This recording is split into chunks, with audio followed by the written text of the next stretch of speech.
Hey guys, CC Underwood here, owner of the Selfless CC team. We are bringing you the May Northeast Florida real estate statistics.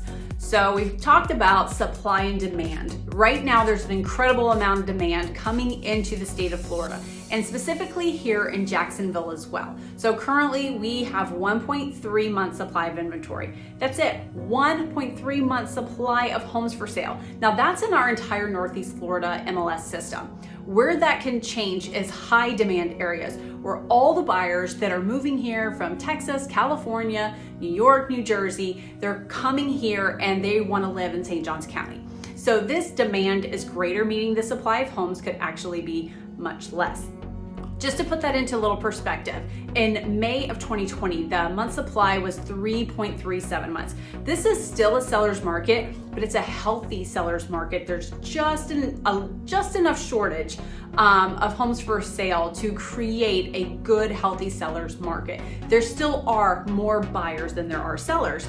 But back then, what you weren't seeing is the crazy inflation of prices. You weren't seeing buyers willing to pay sellers closing costs. You weren't seeing buyers willing to pay over appraised value. In fact, this is the first market I've ever seen where buyers consistently are willing to pay over the appraised value. They're willingly going into paying more money for the home because they need a home. People need a home. And don't just think, hey, you know what? The market is way too inflated. I'm gonna go rent something. Okay, there's just the same problem here with rentals. We're seeing a lot of multifamilies that are currently being built to fill that demand for leases, and there's just a lot of that going on in Jacksonville. Some other interesting statistics for you from the month of May. So on average, 34 days on market. Now this is cumulative days on market, and what that means is from day when you put your house on the market to the day you close, 34 days is actually the average. So that is a quick turnaround of homes once you go under a contract. Now, don't assume that people have to close in 30 days.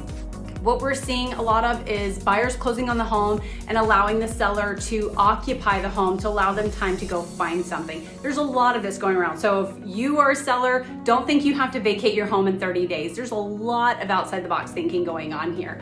As far as the number of homes in May of 2020, we had just over 9,100 homes for sale. Currently, we have just over 4,100 homes for sale. So that's a significant decrease in homes. Our average sales price is up 28%. Now, 28%, it sounds like a lot, but here when you do the math, the numbers just kind of blow your mind. So last year, May of last year, average sales price was about $287,000. This year in May, the average sales price was $367,000. So when you go from a $200,000 to $300,000, that's huge. So on average, what that means is a person that owned their home last year that still owns their home 1 year later, on average has increased their value $80,000. That's mind-blowing. So if you are a homeowner and you've owned your home from last year or even beyond, there's likely some significant cash equity going in your home.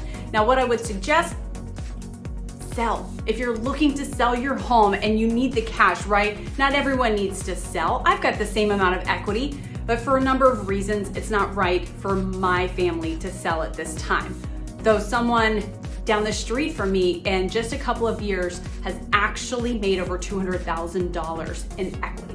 So if those numbers are right for you and you're thinking, what could I do with $80,000? What could I do with all this cash? And you wanna know and you wanna explore options of selling your home to take advantage of that, give our team a call.